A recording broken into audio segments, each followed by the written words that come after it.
kind of stuff that we're talking about in this class. How do we improve our cities? How do we improve the sustainability of our society? All that kind of stuff. I think sometimes at our school, we don't have a lot of money. I think sometimes at our school we don't have access to all the resources maybe some of our colleagues at other more famous or more well-to-do schools have. And I think sometimes you guys get a little down on yourselves sometimes. You think, oh, we don't have those resources, we don't have this, we don't have that. That's baloney, right? I think sometimes you guys complain and you say, oh, I got to work to pay for school and all this and that. That's all baloney. You guys are the anointed few. The billions and billions and billions of humans that have come before you have not had access to all the stuff you guys have had. I understand many of us have had a hard road to hoe, but you are so lucky, you're so blessed, you're so fortunate to have the resources at your fingertips compared to just about everybody else in human history. So yes, we're not billionaires, yes, we're not millionaires, but you guys have tremendous potential in front of you. Most of you are getting ready to graduate. Those that aren't getting ready to graduate will graduate soon. You guys need to decide what course you follow in this life, right? I would hope you would think that a life of service is of value, and a life where we consider others, other parts of the natural world, other parts of our society, and that is a worthwhile thing. There are forces at work today, make no mistake. There are forces at work that would like you to be disenchanted. There are forces at work that would like you to turn off. There are forces at work that would like you to disengage and say everything's broken, can't fix it, go drink, go smoke, go whatever. Do not be that person. You have a responsibility. Now that you've been here, seen this, have the opportunity to participate in the activities you have a responsibility. At Thanksgiving dinner, when your uncle says something stupid, when your friend at a party says something ignorant, you need to correct that. Don't do it in a jerky fashion. Don't attack that person.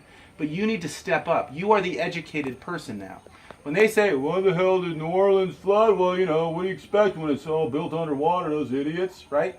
No. You know now the city was not founded underwater, right? You know about the history. You know about the choices that were made. You know about the challenges that New Orleans faces, as does Ventura County, as does California, as does so much of our world. Sometimes we read about stuff in textbooks and we say, oh, water is going to be a problem, energy is going to be a problem, and it sounds like a theoretical thing. It is not theoretical. And when people are leading our country and people that are powerful in our society tell us, yeah, don't worry about that, it's all good, and you know it's not, you need to say it is not. Again, don't be a jerk. Don't do it in an offensive way, because we want to build coalitions. We want to bring these folks along to see the real challenge. And we don't point out challenges because we love to say stuff sucks or stuff is hard. We point out challenges because it's called reality. And we want to overcome these barriers. So be engaged. Vote. Do not disengage from the process. It is baloney that we are losing this wetland. It is baloney that we are losing wetland across Louisiana at the rate of more than a football field every 45 minutes. It is baloney that we don't have access to fossil-free, carbon-neutral, or carbon, just eliminating energy sources. That's baloney, right? That makes me angry. It should make you angry. You should demand a more just society. You should demand a more fair society, right? But it starts with you. If you guys, we older folks haven't done the best job we could have with this place. It's now on your shoulders, and you guys need to rise up, and you guys need to be engaged. You guys have come from very diverse backgrounds. You have different skill sets you can bring to bear on this, and I expect you to. There is no one single magic bullet, right? Rather, we need buckshot. We need a bunch of 1,000 little teeny tiny things that are going in to help solve these crises, to make our planet more sustainable, to make our society more just, to make this place live up to the expectations that we all have of this country and this world. So I hope you guys think about that as we're going forward. Don't get negative. Don't be cynical.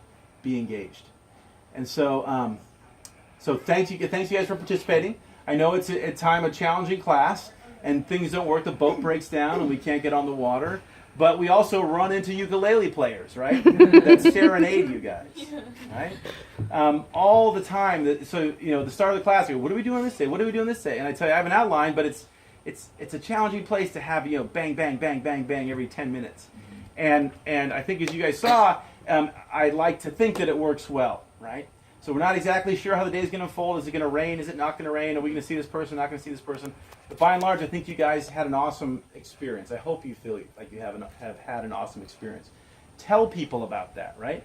Tell people that that's what we do at Channel Islands. That's what we do in our ESRM program. But if this was important, share that with folks, right? There's some misperception. Some people think we come to New Orleans and we party or something like that, right? You guys have a good time, but you guys know how hard you work now, right? So thanks for all the work, and thanks for our partners for coming along. So let's first thank Katie for all the great support. Let's thank Kevin for coming along and photographing everyone. Thank Emma and Carly and the rest of the crew.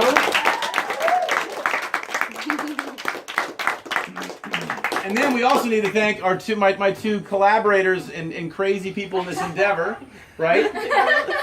So maybe we'll end with Tom because he's in a girl. So we'll start with John. So to be clear, John has been part of this class since the beginning. He's on sabbatical right now, which typically means you take a break from all the stuff you're doing and you sit somewhere and you write and you do papers. John is with us instead of writing his book on the Anthropocene. Thanks, John. Somebody want to say anything? As you said, I've been coming on a few of these trips, and it's a privilege to come on them.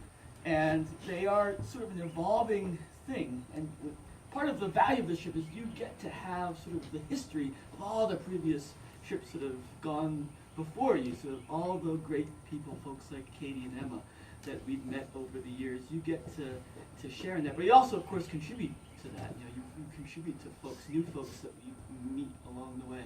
And I would just like to thank Sean for making this happen. It's really an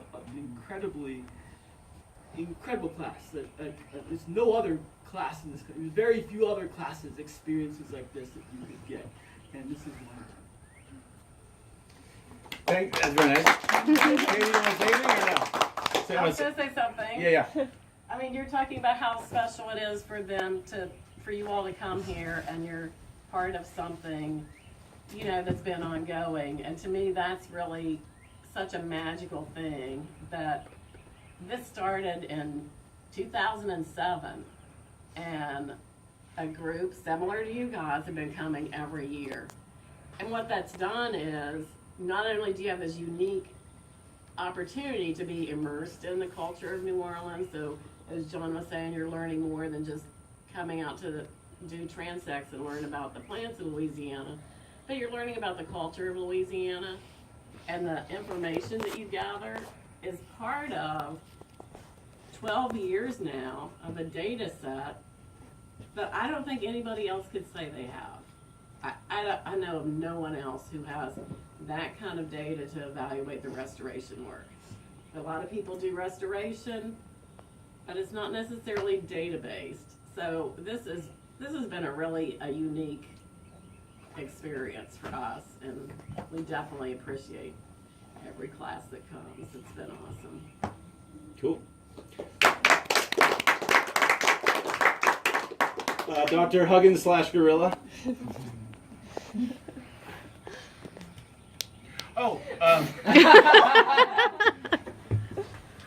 Well, I think it's, you guys have had a really wonderful opportunity to learn about a plant community. And most communities, for the biologists are aware, most communities are named after the dominant plants. And now you've gotten a really good chance to intimately learn about the dominant community here in Bottomland Hardwood Forest. And that's something that, 99% of the population doesn't know about the natural vegetation in which they live. We know more about where the dry cleaner is and where the closest Starbucks is, but we don't know what the vegetation is where we live. And that's something that I think all educated intellectuals, which is what you are becoming, should know. So I was very happy to help you guys discover that. All right, cool. Kevin, any last thoughts? Nope, just happy to be here. All right. All right. So, do you guys want to say anything? Anybody want to chime